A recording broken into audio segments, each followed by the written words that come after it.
Boa tarde, meus amigos, boa tarde, minhas amigas.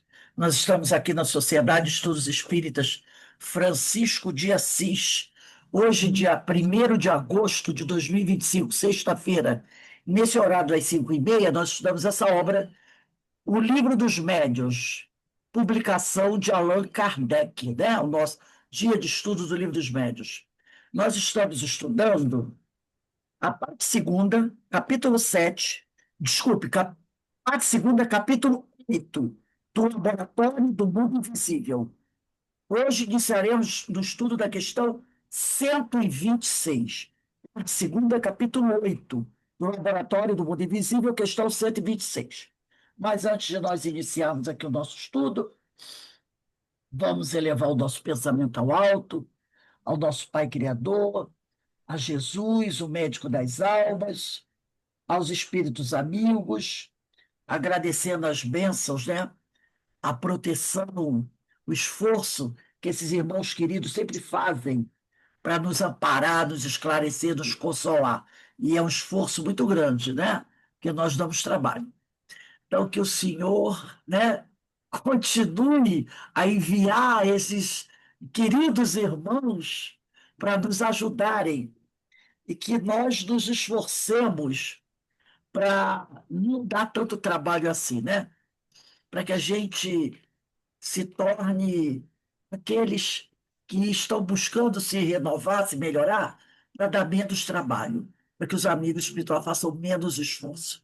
Então, só temos a agradecer. E sempre pedimos por aqueles nossos irmãos que estão nesse momento em maior sofrimento, que eles possam ser amparados pela misericórdia do Senhor, que nunca nos faltou, mas a gente sempre gosta de lembrar desses irmãos mais sofridos. Que eles possam também, Senhor, estar sempre junto ao teu coração e que os amigos espirituais possam visitá-los, envolvê-los, para que eles possam despertar para a verdade que está no teu evangelho. Graças a Deus. Então vamos lá, vamos iniciar o nosso estudo de O Livro dos Médiuns. Questão 126 do capítulo 8 do Laboratório do Mundo Invisível. Diz assim Kardec: temos dito que os espíritos se apresentam vestidos de túnicas, envoltos em largos panos, ou mesmo com os trajes que usavam em vida. O envolvimento em panos parece costume geral do mundo dos espíritos. Então, normalmente, quando alguém fala, né, dos espíritos, nas obras de André Luiz, normalmente eles falam sobre isso. Sempre aquela, uma cor assim, muito neutra, né? Roupas simples que nos chamam a atenção. Aí ele diz aqui, mas onde irão esses irmãos buscar vestuários semelhantes em tudo aos que traziam quando vivos, com todos os acessórios que os completavam? É fora de qualquer dúvida que não levaram consigo esses objetos, pois que os objetos reais temos ainda sob as vistas. E é claro também, né, que, dependendo da cultura, né, algumas culturas costumavam, né, quando a pessoa morria, botar os objetos pessoais da pessoa dentro do caixão, com aquela ideia, né, que ao chegarem na próxima vida, pudessem, né, lançar mão de tudo aquilo que eles estavam. Então, eles botavam cavalos, joias, objetos pessoais, né, até matavam os servos, os escravos, serviam aquela pessoa, né, se fosse um rei, uma personalidade assim, matavam os servos, para que no plano espiritual, quando a pessoa despertasse, os servos despertassem também, os animais, os cavalos, para servi-lo, né? Essa era a ideia de algumas culturas. Aí ele diz aqui, de onde então provém os de que usam no outro mundo? Esta questão deu sempre muito o que pensar. Para muitas pessoas, porém, era simples motivo de curiosidade. Algumas pessoas queriam saber só por curiosidade. A ocorrência, todavia, confirmava uma questão de princípio, de grande importância, porquanto sua solução nos fez entrever uma lei geral, que também encontra aplicação no nosso mundo corpóreo. Múltiplos fatos a vieram complicar e demonstrar a insuficiência das teorias com que tentaram explicá-la.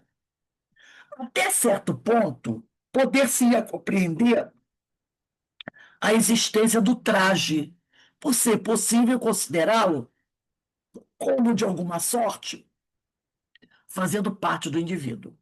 O mesmo, porém, não se dá com os objetos necessários, os objetos acessórios, como, por exemplo, caixa de rapé. Notemos a esse propósito que ali não se tratava de um morto, né? A caixa de rapé é do visitante, da senhora doente, de quem nós falamos na questão 116, né?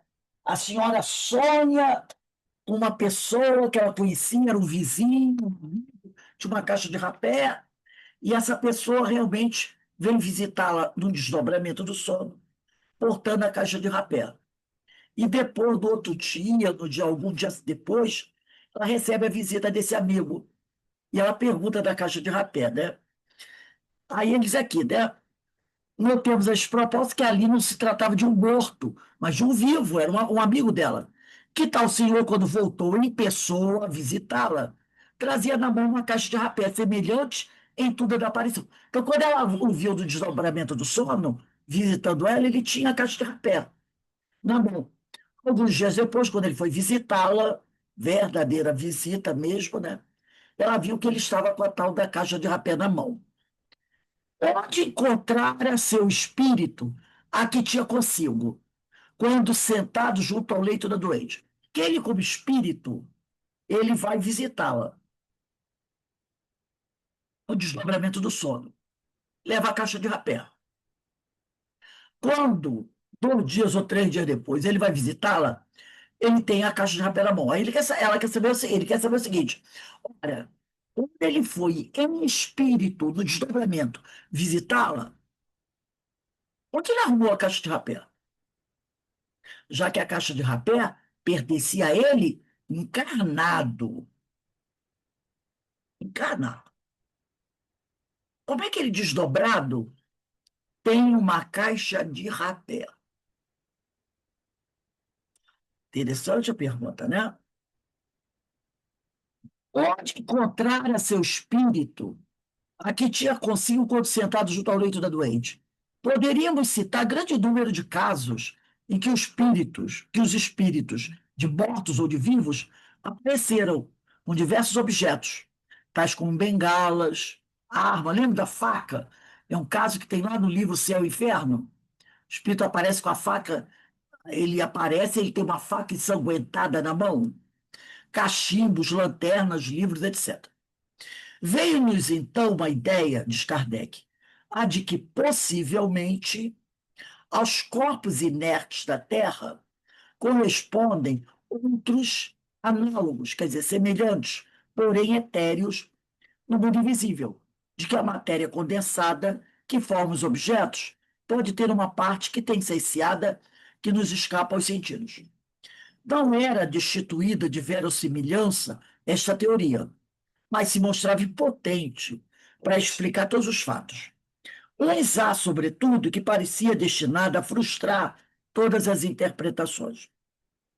Até então, não se tratara senão de imagens ou aparências.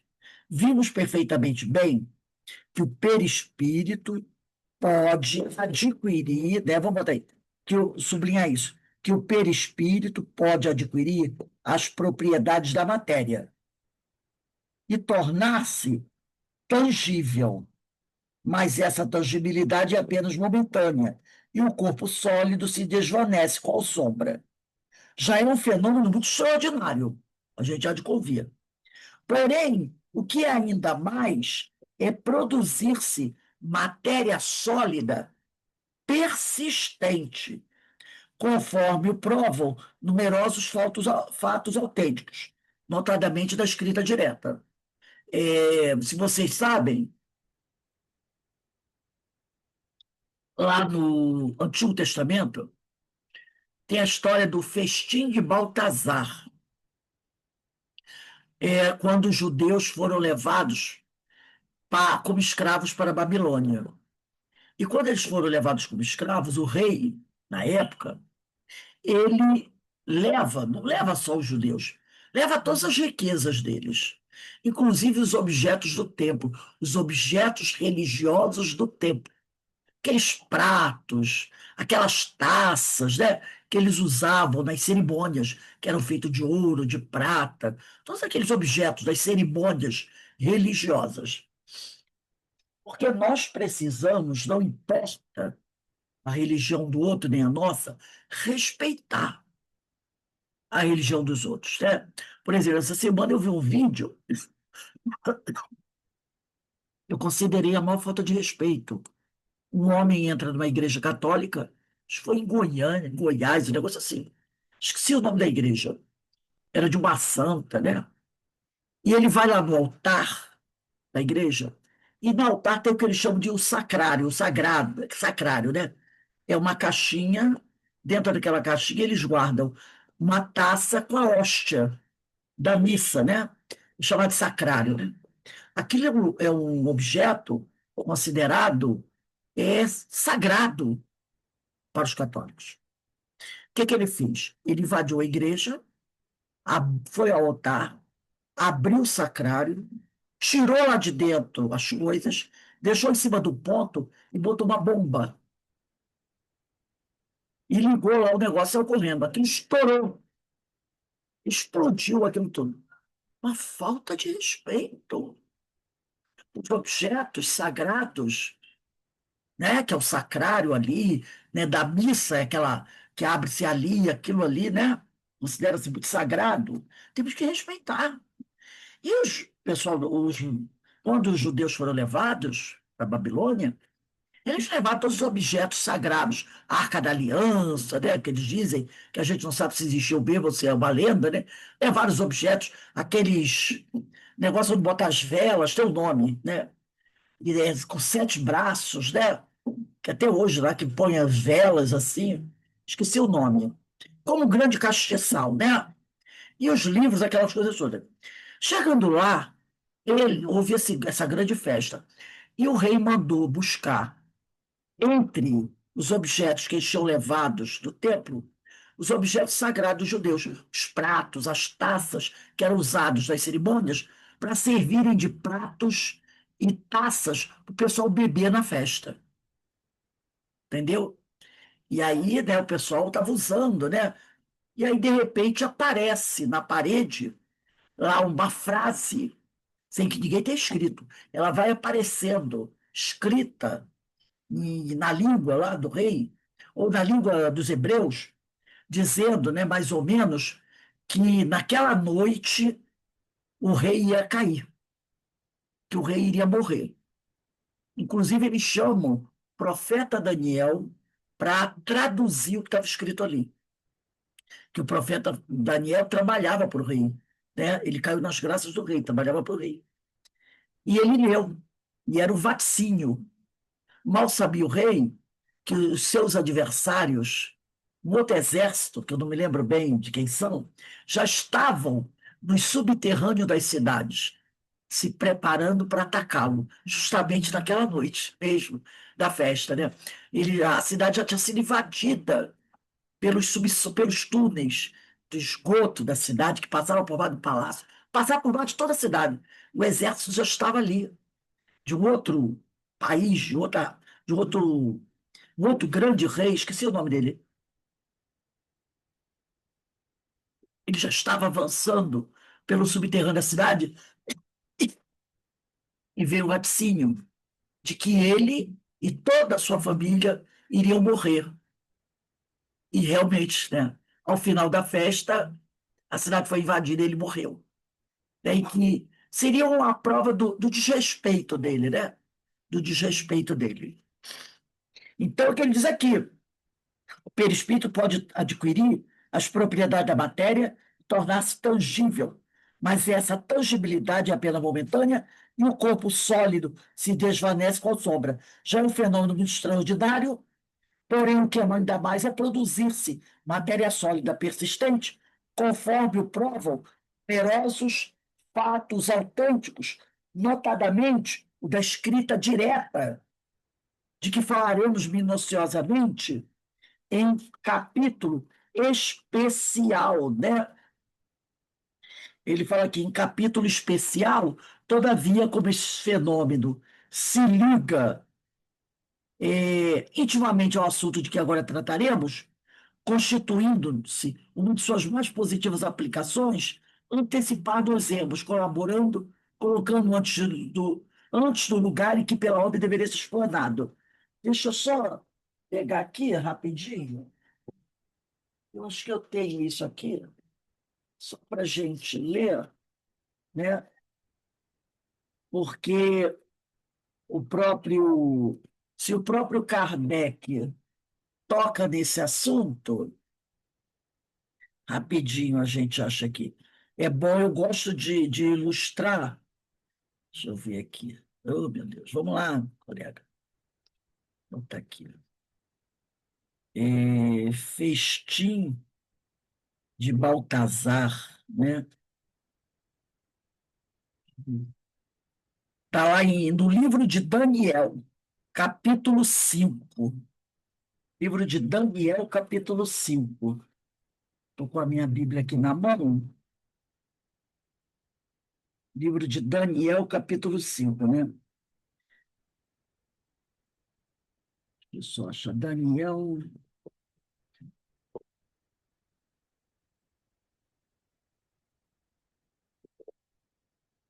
Não, está aqui. Capítulo 5. Aí ele conta aqui, ó. Vou ler um pedacinho. Daniel, capítulo 5. O rei Baltazar deu uma festa para seus 1.000 nobres, em presença dos quais pôs-se a beber vinho. Excitado, olha só, excitado pela bebida. A gente falou de alcoolismo hoje, não do alcoolismo, né? Excitado pela bebida, mandou trazer os vasos de ouro de prata que seu pai, Nabucodonosor, tinha arrebatado ao templo de Jerusalém, a fim de que o rei, seus nobres, suas mulheres e suas concubinas deles se servissem para beber. Olha que falta de respeito, né? Todos aqueles elementos do culto religioso trouxeram então os vasos de ouro que tinham sido arrebatados ao templo de Deus em Jerusalém. O rei, seus nobres, suas mulheres, suas concubinas beberam neles. E depois de terem bebido vinho, entoaram louvor aos deuses de ouro e prata, bronze, ferro, madeira e pedra. Entoaram hinos aos deuses pagãos. Ora, nesse momento, eis que surgiram. Olha só que fenômeno interessante. Ora, nesse momento, eis que surgiram dedos de mão humana a escrever defronte do candelabro, que é aquele candelabro que eu falei para vocês, no revestimento da parede do Palácio Real. O rei, à vista dessa mão que escrevia, mudou de cor, quer dizer, empalideceu. Pensamentos tétricos assaltaram-no. Os músculos de seus rins relaxaram-se e seus joelhos entrechocaram-se. Gritou violentamente que mandassem vir os magos e os caldeus e os astrólogos. Mandou-lhes dizer: aquele que decifrar esta inscrição e me der o sentido dela, será revestido de púrpura, usará ao pescoço o colar de ouro e tomará o terceiro lugar do governo do rei. Quer dizer, mostrando o quê? Que ele não conseguiu ler aquilo que estava escrito, porque estava escrito numa lei que ele mesmo que ele não conhecia. Os sábios do rei entraram na sala, mas foram incapazes de ler essa inscrição e dar-lhe um significado ao rei. Baltazar ficou muito assustado, seu rosto mudou de cor e seus nobres sentiam-se constrangidos. Mas a rainha, atraída pelo barulho das palavras do rei e dos homens, entrou na sala do festim. O rei disse: vive para sempre. Não te deixes atemorizar pelas ideias. Não mudes assim de cor.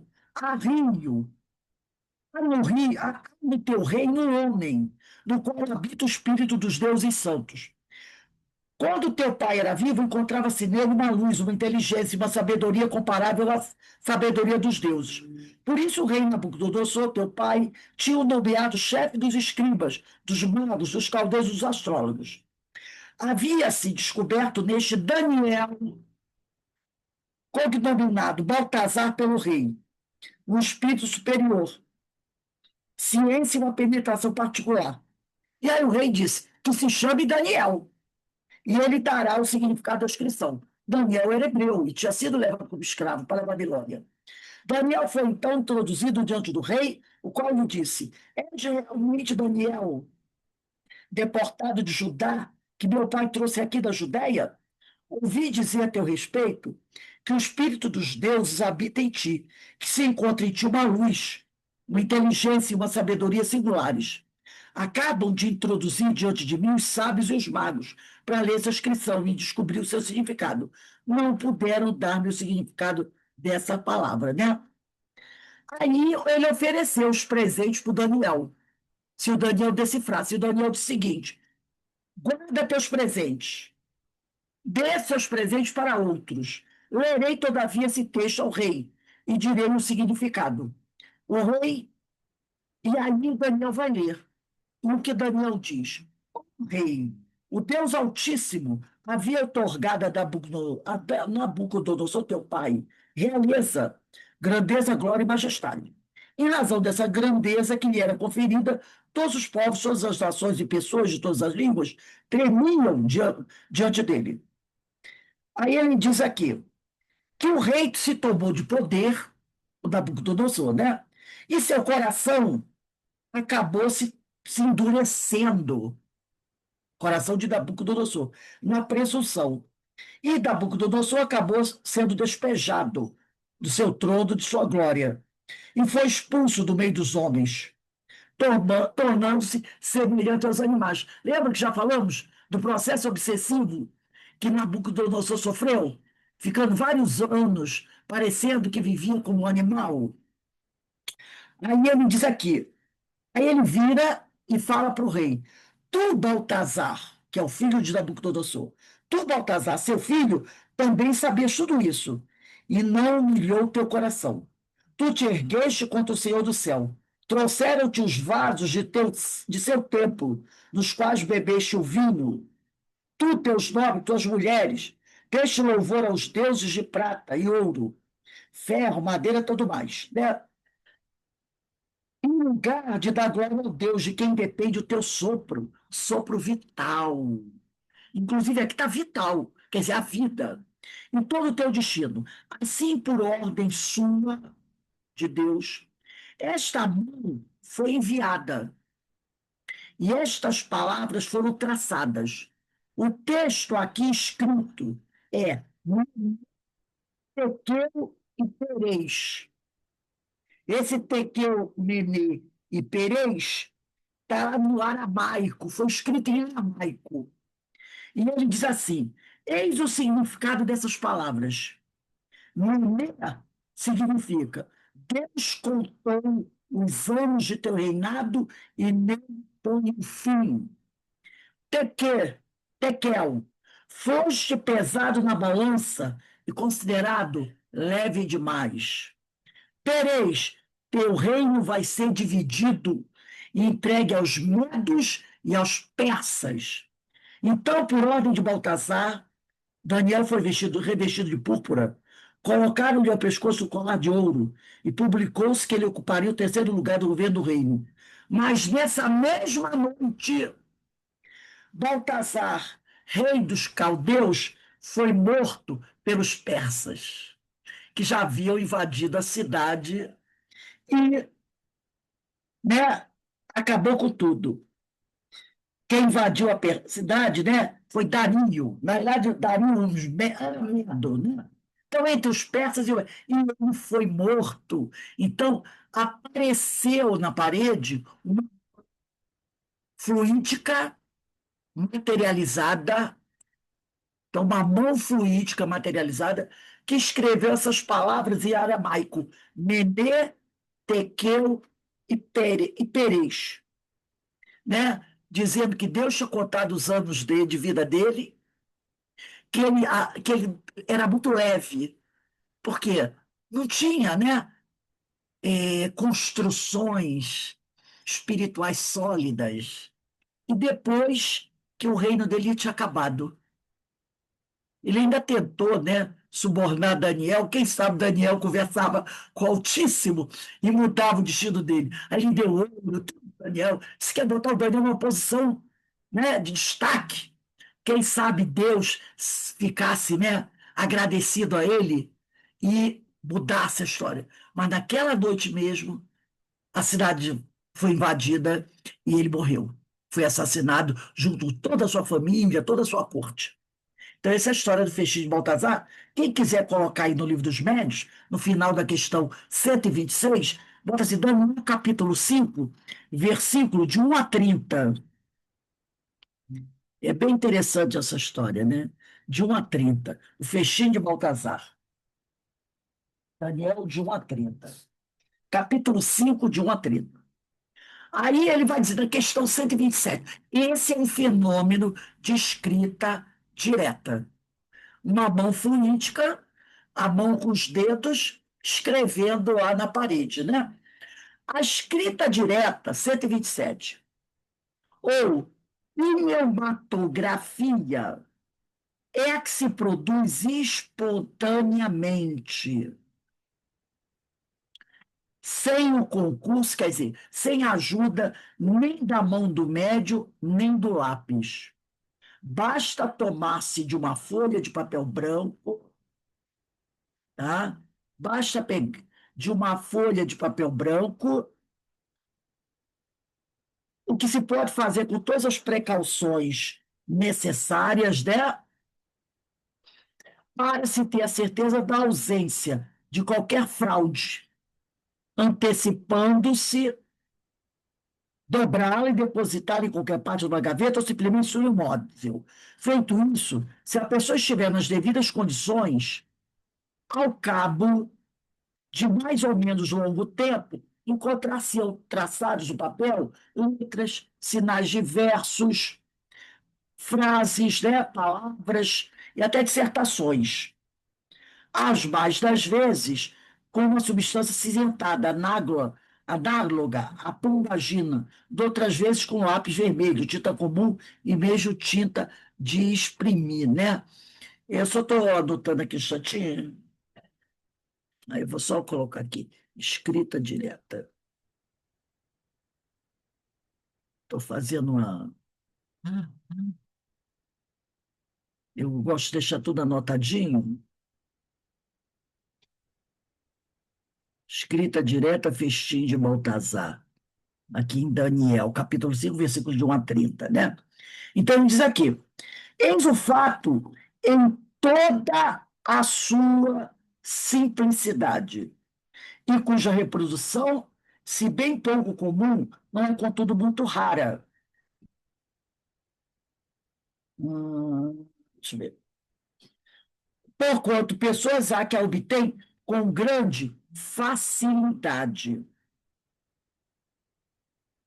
Se ao papel se juntasse o lápis, poder-se-ia supor que o espírito serviria a Deus para escrever. Então, se eles tivessem ali um lápis, diriam que o espírito usou o lápis para escrever. Mas desde que o papel é deixado inteiramente só, evidente se torna que a escrita se formou por meio de uma matéria depositada sobre ele, de onde tirou o espírito essa matéria.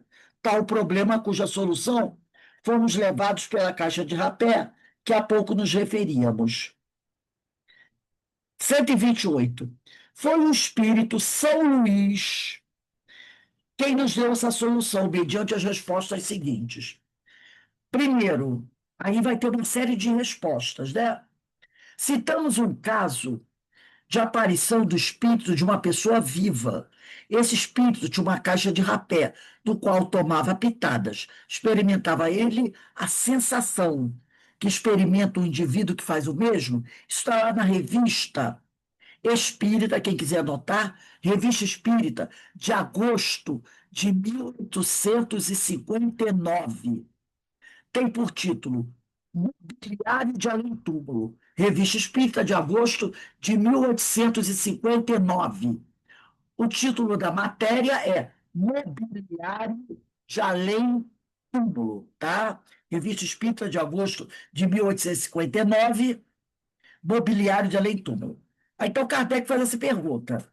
Então, a pergunta de Kardec foi: esse espírito tinha uma caixa de rapé do qual tomava pitadas. Experimentava ele a sensação que reveste, experimenta o indivíduo encarnado que faz o mesmo.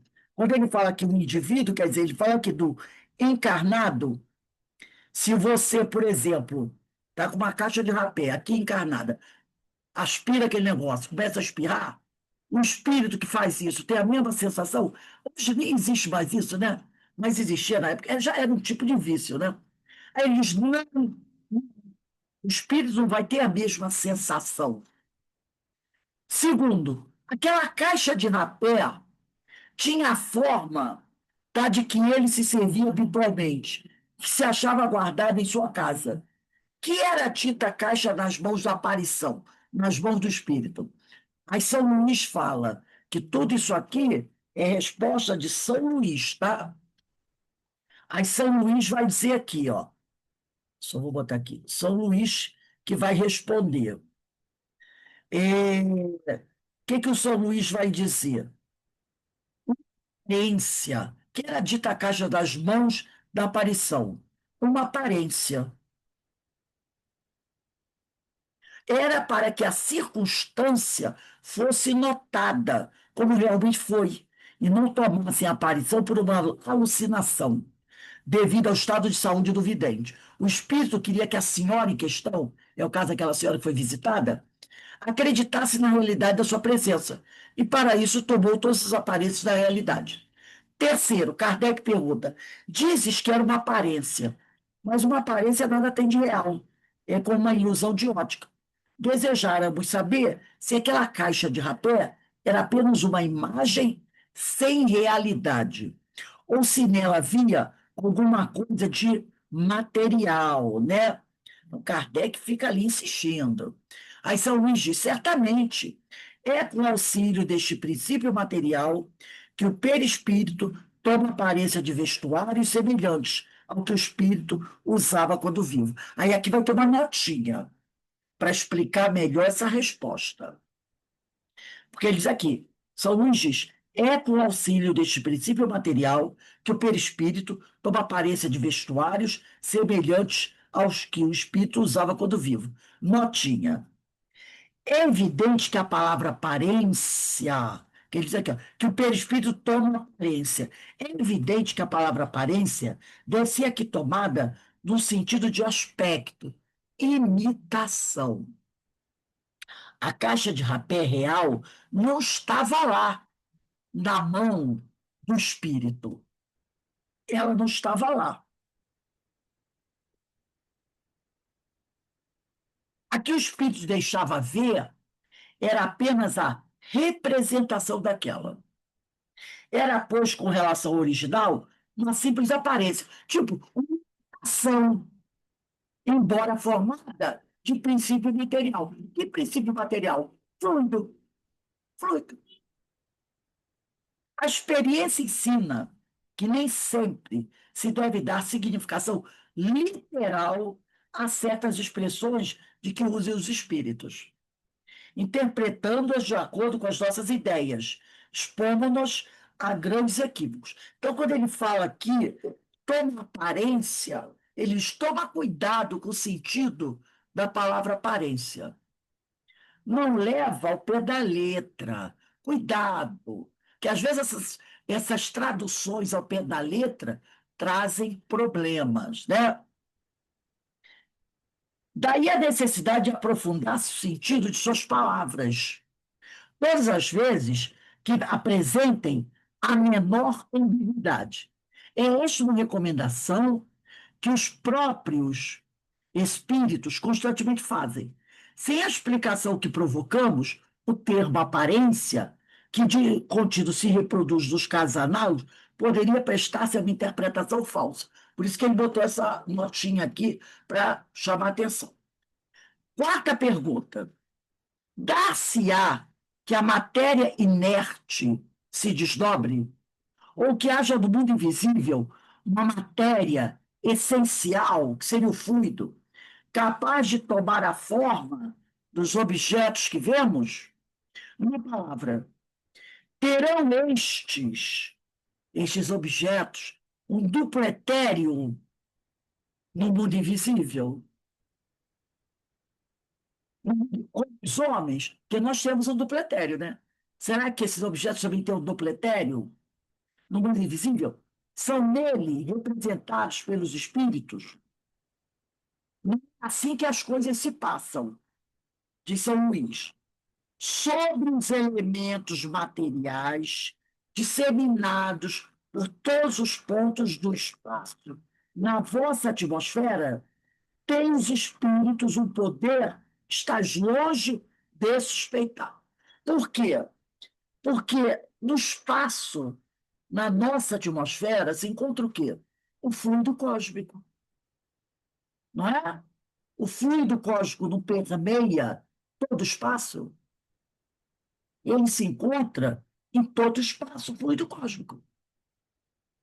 Por isso que ele diz aqui, ó, sobre os elementos materiais. Que elementos materiais são esses? Disseminados por todos os pontos do espaço. É o fluido, que é um tipo de matéria, não é? É o fluido. Então, ele diz, sobre os elementos materiais, que é o fluido, a gente pode botar aí, disseminados por todos os pontos do espaço, na vossa atmosfera, tem os espíritos o poder que está longe de suspeitar. Então, os espíritos têm um poder sobre esses fluidos que estão disseminados pelo espaço, no espaço. Podem, pois, eles, quem? Os espíritos, concentrar sua vontade esses elementos. Podem, pois, eles concentrar a sua vontade nesses elementos e dar-lhes a forma aparente que corresponda à dos objetos materiais. Então, os espíritos têm um poder sobre os elementos materiais, sobre os fluidos que estão espalhados pelo universo. E o espírito, se ele concentrar a sua vontade sobre esses elementos, eles podem ao fundo e dar ao fundo a forma que corresponda a qualquer objeto material. Aí, quem quiser, anota aí. Livro A Gênese, capítulo 14,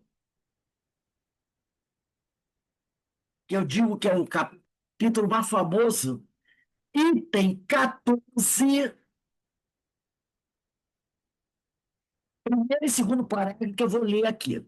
A Gênese de Allan Kardec, capítulo 14, item 14. É capítulo 14, item 14.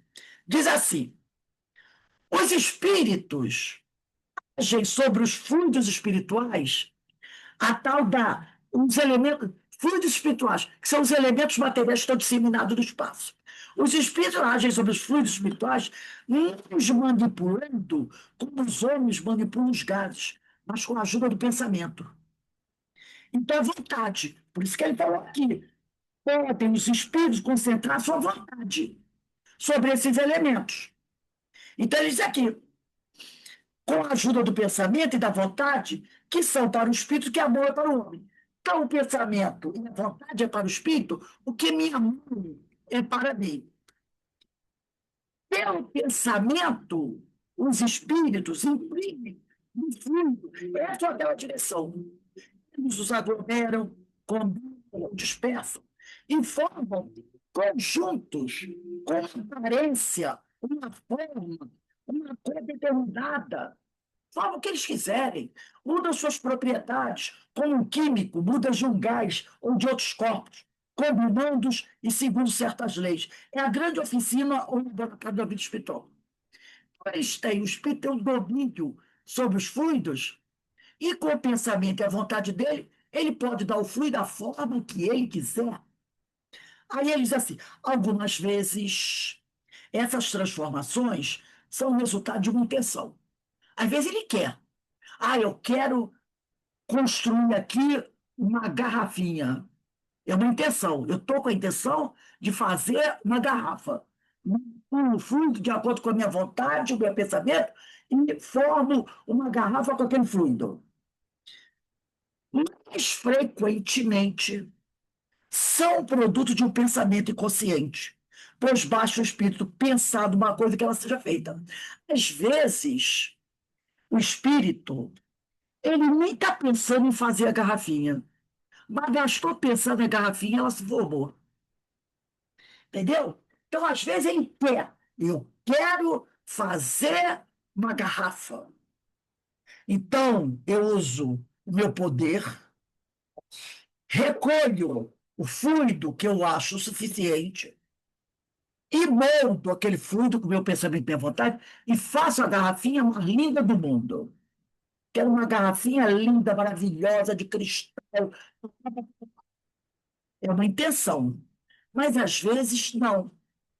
Às vezes, basta eu pensar, eu quero uma garrafa.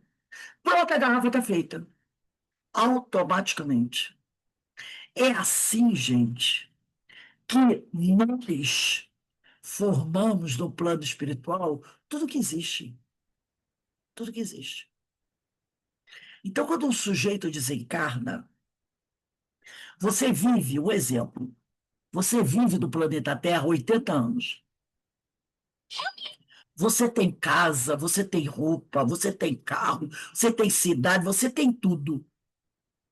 Isso está fixado no seu pensamento. Fixado. Lembra de ontem, a aula de ontem? Está fixado no seu pensamento. Você desencarna. Quando você abre o olho, você diz assim: eu estou vivo. Estou vivo. Automaticamente, se eu estou vivo, eu estou vivo, estou em algum lugar. O que esse lugar tem que ter? Tem que ter alguma coisa que, na minha cabeça, faz parte da minha realidade. Inconscientemente, eu crio. Eu olho, já estou vendo o hospital, que eu estou doente, já estou vendo casa, já estou vendo. Entendeu? Automaticamente. E os amigos espirituais, muitas vezes, nem é a gente que cria. São os espíritos amigos, aqueles espíritos superiores, que eles criam isso para que quando você chega ao plano espiritual, você não fique assim. Já pensou? A gente chega no plano espiritual e se sente flutuando no espaço. Você olha do espaço, tudo escuro. Você flutuando no meio da névoa. Seria enlouquecedor, não seria? Enlouquecedor. Eu estou lá. O astronauta, quando sai da nave espacial, ele sai com aquela roupinha e fica flutuando no espaço. Mas ele sabe que está no espaço. Mas a nave dele está ali. Se aquele troço arrebentar e ele ficar flutuando no espaço, olha que loucura. Porque o espírito não precisa de casa, não precisa de nada disso. Mas nós, espíritos de terceira ordem e até de segunda ordem, nós, desde criados simples e ignorantes, nós fomos incluídos no espaço, numa terra, em algum lugar. Então, isso faz parte da nossa mente. Então, os amigos espirituais já deixam tudo preparadinho para a gente. E quando a gente desencarna, a gente encontra aquilo tudo preparado e a gente alimenta tudo aquilo. São as construções espirituais. Por isso que é lindo o livro dos Espíritos, assim, basta o espírito pensar e ele cria. É o que ele está dizendo aqui no livro dos médiuns. E o que ele diz aqui, muitas vezes você pode criar intencionalmente. Eu quero isso. Outras vezes não. A criação é automática e você nem percebe. que aquilo é automático. É o que ele vai falar aqui, né? Então, os espíritos podem, voltando ao livro dos médiuns, concentrar sua vontade, esses elementos que é o fluido, e dar-lhes a forma aparente que corresponda a dos objetos materiais. E essa criação, às vezes, é automática. Você nem sabe que está criando, vem automático. Aí eu pergunto assim, mas como é que pode ser automático? Aí eu pergunto, há quantos bilhões, qual a cidade aí? Desde que saímos das mãos do pai, a mônada, simples e ignorante, ela começou a desenvolver essa capacidade. Alguém pergunta assim, como é que o meu coração circula sem eu mandar o sangue circular? Como é que meu coração bate sem eu mandar ele bater? Eu posso mandar o coração parar de bater? Para de bater, coração! Isso é o automatismo que foi desenvolvido em milhões e milhões e milhões de anos pela mônada celeste. A circulação de sangue, tudo isso foi desenvolvido há milhões e milhões, até que se tornasse uma coisa automática. Você não sabe como, você não consegue mandar parar. Tem algumas pessoas chamados xamãs, alguns iniciados aí, né? Esses lá do Tibete, tem o nome que dá, iniciados, xamãs. Vê se vocês lembram o nome aí deles aí. São pessoas que treinam e conseguem fazer com que o coração diminua as suas batidas cardíacas.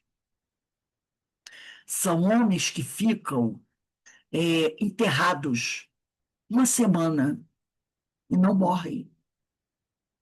A pessoa diz que é absurdo, não existe esses homens. Homens que têm um domínio tal sobre o corpo que eles ficam vários dias deitados numa cama de pregos e não se machucam. Homens que caminham sobre um braseiro e não queimam os pés. Como é que ele consegue fazer isso? Perfeito controle mental.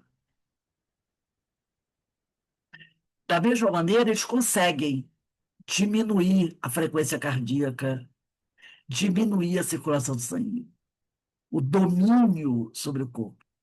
Isso é um treinamento. Então, tudo isso o espírito desenvolveu durante seus milhares de anos aí, caminhando pelas esferas. Hoje está automatizado. A mesma coisa, essa criação automática, que você diz, eu não sei como eu faço isso. Você aprendeu a fazer. Você desenvolveu essa técnica. E hoje isso está incorporado no espírito. E ele não tem a mínima ideia como ele faz. Vai automaticamente. Aí aqui tem uma notinha de Kardec. Ele diz assim: esta pergunta, como se pode ver, era a tradução do nosso pensamento. Isto é, da ideia que formávamos da natureza de tais objetos. Se as respostas, conforme alguns o pretendem, fosse o reflexo do pensamento, houvéramos obtido a confirmação da nossa teoria, e não uma teoria contrária. Então, Kardec já tinha essa ideia, que era assim, mas ele quis confirmar. 5. Formulo novamente a questão. Lá vem ele de novo. Formulo novamente a questão. De modo categórico, a fim de evitar todo e qualquer equívoco. Ele vai perguntar de novo, dizer assim, para tirar dúvida. São alguma coisa as vestes que os espíritos se cobrem? Aí o espírito responde para ele: parece-me que a minha resposta precedente foi a resposta da quarta pergunta. Resolve a questão. Não sabes que o próprio espírito é alguma coisa? Então, Kardec fez a pergunta 4, o espírito respondeu de uma forma muito clara, e aqui, nós esclarecemos mais ainda, lendo a Gênese, no capítulo 14, item 14, mas Kardec diz assim: eu quero tirar a prova dos 9, como dizia minha mãe, né? Prova dos 9, que antigamente da matemática, que estudava matemática, né? Fazia a tal da prova dos 9. Aí o Espírito falou assim: você ainda não entendeu que a minha resposta anterior já respondeu para isso? Você não sabe que o perispírito é alguma coisa? Mais uma vez, vem aquela ideia, né? O nosso perispírito está na base de todos os fenômenos. O perispírito está na base de todos os fenômenos. Se você não conhecer o perispírito, você nunca vai compreender como é que os fenômenos se produzem. Aí é que vamos para a sexta questão para a gente encerrar. Resulta desta explicação que os espíritos fazem passar a matéria, que é o fluido, a matéria etérea, pelas transformações que queiram, e que, portanto, com relação à caixa de rapé, o espírito não encontrou completamente feita. O espírito veio andando pela rua, encontrou a caixa de rapé e disse: já que eu estou desdobrado e vou visitar a fulana, eu vou levar essa caixa de rapé que eu encontrei na rua. Não, ele não encontrou a caixa de rapé completamente feita. Fê-la ele próprio. Ele a fez no momento em que teve necessidade dela por ato de sua vontade. Aqui, ele fez a caixa de rapé com uma intenção. Ele teve a intenção de fazer a caixa de rapé. Pegou o fluido, com sua vontade, com seu pensamento, e fez uma caixa de rapé igualzinha a que ele tem lá no quartinho dele, que ele usa quando está desperto. Porque aqui, quando ele fez, ele estava desdobrado do sono. Ele ia visitar durante a madrugada, em desdobramento, a amiga, e ele disse assim: eu preciso levar alguma coisa que ela reconheça e diga: é o espírito do fulano.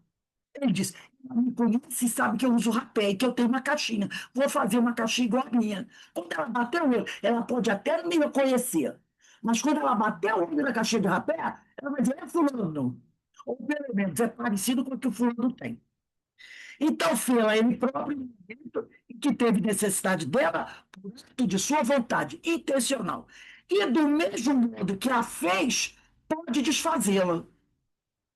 Outro tanto naturalmente se dá com todos os demais objetos, como vestuário, joias, etc. Será assim? Kardec explicou tudo e perguntou: estou certo? E o Espírito disse: mas evidentemente. E deu toda a explicação mostrando que ele entendeu. Ele só disse assim: eu estou certo, é isso mesmo que eu estou pensando? E o Espírito disse: mas, evidentemente. Entendeu? Então, pergunto: a gente não sabe mais como eles fazem? Claro que sabe. Já aprendemos.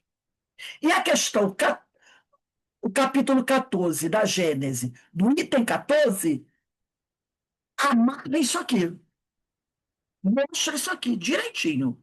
Então a gente já não pode mais perguntar assim: nossa, viu o espírito aparecer com um punhal cheio de sangue.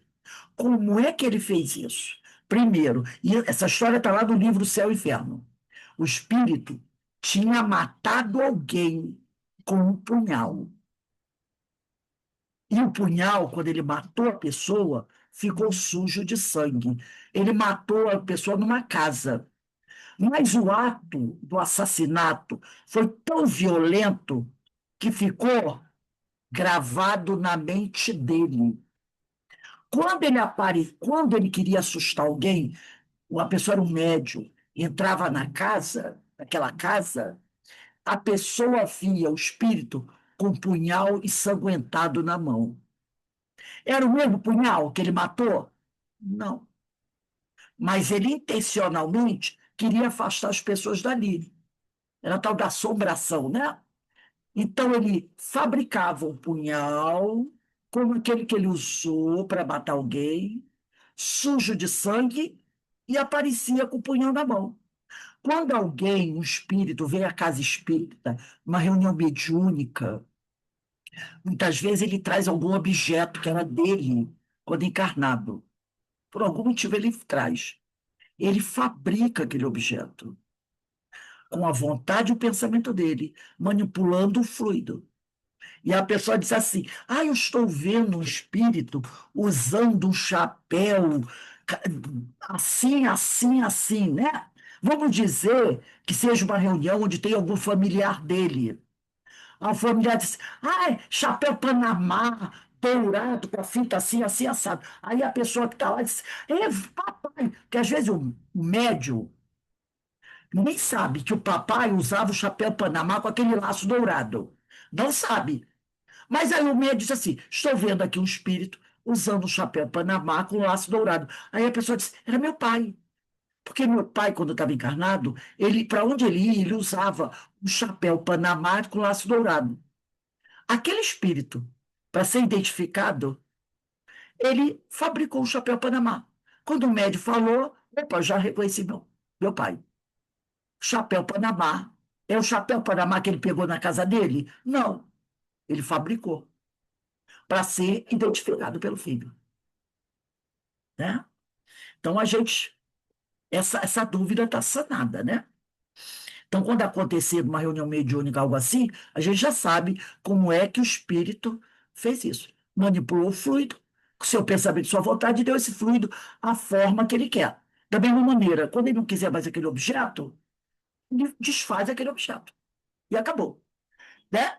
E mesmo que ele queira ficar com. Vai dizer que ele diz assim: "Não, eu quero ficar com essa caixa de rapé para sempre." Não vai conseguir.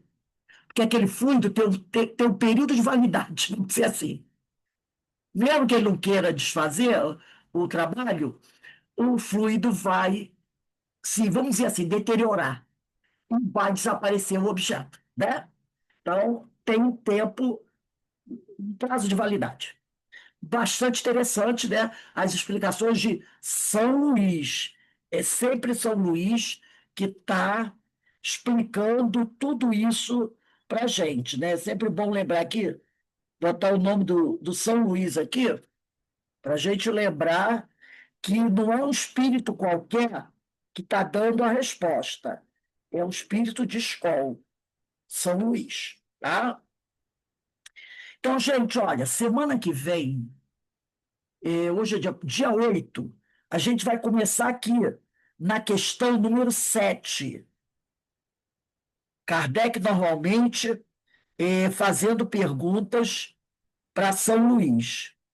Que a pergunta 7 é: a caixa de rapé se tornou tão visível para a senhora? De que se trata? Isso vai ser do dia 8/8/25. Questão número 7. Então, a gente já vê aqui como essas questões que Kardec faz, essas perguntas, elas nos ajudam a esclarecer uma série de coisas, uma série de ideias, né? A gente vai aprendendo aqui uma série de coisas com Kardec. Bem didático, né? São Luís bem didático na sua resposta, Kardec na pergunta, e aí tendo o apoio da Gênese, do Livro dos Espíritos, do Livro dos Médios, do Evangelho, aí ajudando a gente a entender as coisas. Que a gente precisa saber como as coisas acontecem, né, gente? Para não ficar falando besteira por aí, né? Porque quando alguém Hein, pergunta, Rose? fale, Os homens que faziam aquilo eram os faquires, que fazem, né? Eles treinam a mente para fazer ter o controle do corpo, e ter, ser enterrado vivo, passar em cima de. É, os o faquire. faquires, um domínio sobre a mente fantástico. É tudo treinamento, tudo treinamento. O que o espírito fez ao longo da sua jornada, desde uma mônada que sai das mãos do pai até se tornar espírito. Ele aprende tudo isso. Aí entra Mas no.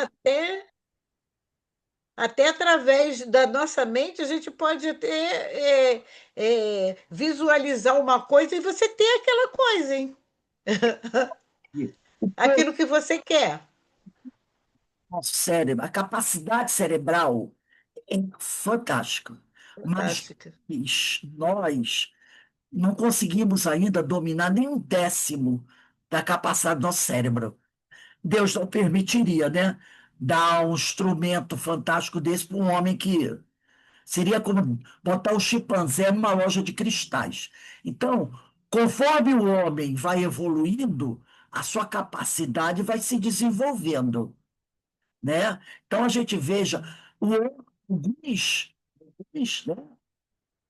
Eu vi uma vez uma matéria sobre o Vietnã, que os vietnamitas, durante a guerra, na floresta, no combate com os soldados americanos, muitas vezes os soldados americanos perdiam ele de vista no meio da floresta. Conhecem alguns animais que conseguem se camuflar, né? E você olha e não vê o animal e ele está lá? Que alguns soldados vietnamita, asiático, esse povo vietnamita, coreano, chinês, esses caras são extraordinários, né? Extraordinários. Que alguns conseguiam, desenvolvendo essas técnicas assim, fazer uma camuflagem tão perfeita que muitas vezes os soldados americanos não conseguiam vê-los na floresta. Então havia surpresa, e pela surpresa eles morriam, porque eles entravam no lugar e os soldados vietnamitas estavam lá. E eles não conseguiam vê-los no meio daquela floresta. Era o suficiente para que eles morressem, que eles fossem atacados. E que depois alguns soldados começaram a identificá-los, sabe como? Não olhando diretamente, mas olhando em diagonal. Então, alguns soldados, eu vi essa pesquisa, alguns soldados começaram a perceber que se eles fizessem um olhar em diagonal, eles conseguiam ver a imagem, que olhando direto não viam. Mas se. Sabe aquela coisa que você às vezes olha em diagonal e você vê? Olhando em diagonal, eles conseguiam ver. Então, alguns começaram a treinar isso. E ao olhar em diagonal, eles conseguiam percebê-los. Então, coisa extraordinária, né? Aquela coisa se pintavam todo de verde, pareciam folhas, que nem os animais, alguns insetos fazem, né, na floresta, quando querem se camuflar. Eles conseguiam isso. Tem os desenhos, São coisas tem os desenhos para a gente treinar essa visão. incríveis. E aí, por essa técnica do olhar em diagonal, eles começaram a perceber. É, Ninguém já viu aquele filme é, é, alienígena, Predador, predador. que é um alienígena, É, que ele fica invisível. que De vez em camuflava assim De todinho. vez em quando, É, alguém olhava assim, via uma coisa no meio da mata, aí conseguia percebê-lo. Ele era como ele estava lá, ficava invisível, ele se camuflava. Não é que ele ficasse invisível, ele se camuflava. Mas quando a pessoa, tem até um índio, né, no grupo do primeiro filme, do índio, esse índio conhecia a técnica de floresta, e os indígenas, né? E ia bem assim no meio da mata, fixa o olhar dele com concentração, aí ele vê. Ele vê e se assusta. Ele vê e se assusta. Ele diz: ele está camuflado. Porque ele, como indígena, conhecia essas técnicas, né? Então ele fixa o olhar dele e se concentra. E aí ele vê a camuflagem. Extraordinário, né? Isso tudo é extraordinário. Então a gente vê que nós temos esse poder. Nós temos. Só que ainda não sabemos como utilizar. É igual aquele que já consegue fazer curas. Lembra da benzedeira? Pergunta para ela como ela curava. Ela não sabia. Mas todos nós temos esse poder. Todos temos. Só não sabemos usar. É o poder da mente, o poder da vontade. Um dia a gente vai aprender. A gente vai aprender, né? Então é uma coisa extraordinária.